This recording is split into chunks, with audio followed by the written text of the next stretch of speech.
আপনি কি কখনো সিলেট গিয়েছেন এবং সেখানকার সৌন্দর্য উপভোগ করেছেন? যদি না যেয়ে থাকেন তাহলে কোনো চিন্তার বিষয় নয়, কারণ আমি আমার আজকের ভিডিওতে প্রায় 5 মিনিটে পুরো সিলেট শহর ঘুরে দেখাবো। আর আমরা এই ট্যুরে প্রায় 4 থেকে 5 দিনে সিলেটের প্রায় 80% সব পর্যটক স্থানগুলো ঘুরে দেখেছি। আর প্রকৃতিতে যা যা থাকে, ঝর্ণা, নদী, পাহাড়, সমুদ্র, ইভেন নৌকা, এমনকি সবকিছু আপনি পেয়ে যাবেন এই সিলেটে। তো আর দেরি না করে চলেন আপনাদেরকে সিলেটের গল্প শোনাই।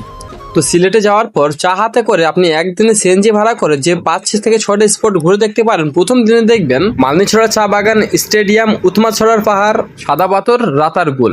তবে অবশ্যই আপনারা এই রুটে আরেকটা বিছানাকান্দি পেয়ে যাবেন রাতারগুল পার করে। তো আমরা সেভাবে জানতাম না যে এই রুটে বিছানাকান্দি আছে, তো আপনারা সেই ভুল করবেন না, আগেই বিছানাকান্দি যাবেন, তারপর সবগুলো ঘুরে নেবেন, তাহলে আপনাদের টাইম মেনটেন হবে। তো এইটা ছিল প্রথম দিনের ভিডিও। তো এই প্রথম দিনের ভিডিও আমার পেজে আগে দেওয়া আছে, সেটা দেখে নিতে পারেন। দেন দ্বিতীয় দিনে আবার চা হাতে নিয়ে বেরোয় পড়বেন জাফলংয়ের উদ্দেশ্যে। জাফলং যাওয়ার রুটে এইগুলো জায়গা পড়ে: শ্রীপুর, লালাখাল, আগুন পাহাড়, জাফলং, মায়াবী ঝর্ণা, সাতরং চা এবং শাপলা বিল। তো জাফলং যাওয়ার উদ্দেশ্যে প্রথম রুটে পেয়ে যাবেন আপনারা শ্রীপুর চা বাগান। তো এইখানকার যা দৃশ্য দেখা যাচ্ছিল জাস্ট অসাধারণ।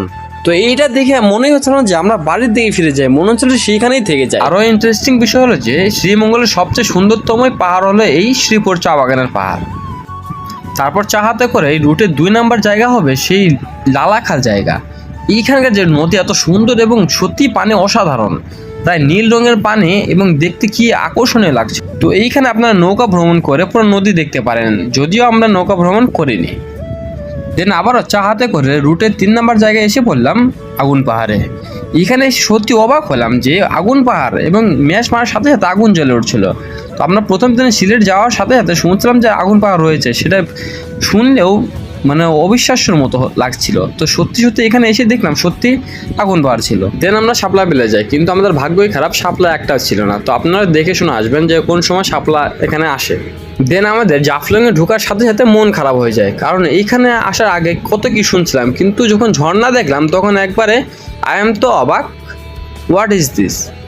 মানে ছোটোবেলায় যখন ঝর্ণা দেখাতে নিয়ে এসে তখন রাসেল ভাইয়ের অবস্থা একদমই ক্রেজি, কিছু করার নয়। তারপর আমরা একটু হেঁটে 100 টাকা ভাড়া দিয়ে নৌকা চলে গেলাম মায়াবী ঝর্ণাতে। তো এইখানে মায়াবী ঝর্ণা দেখে আমাদের একটু স্বস্তি ফিল হলো এবং এইখানে এসে আমরা একটু শান্তি ফিল করলাম এবং গোসল করলাম। তো খুবই অ্যামেজিং ছিল এই ঝর্ণাটি।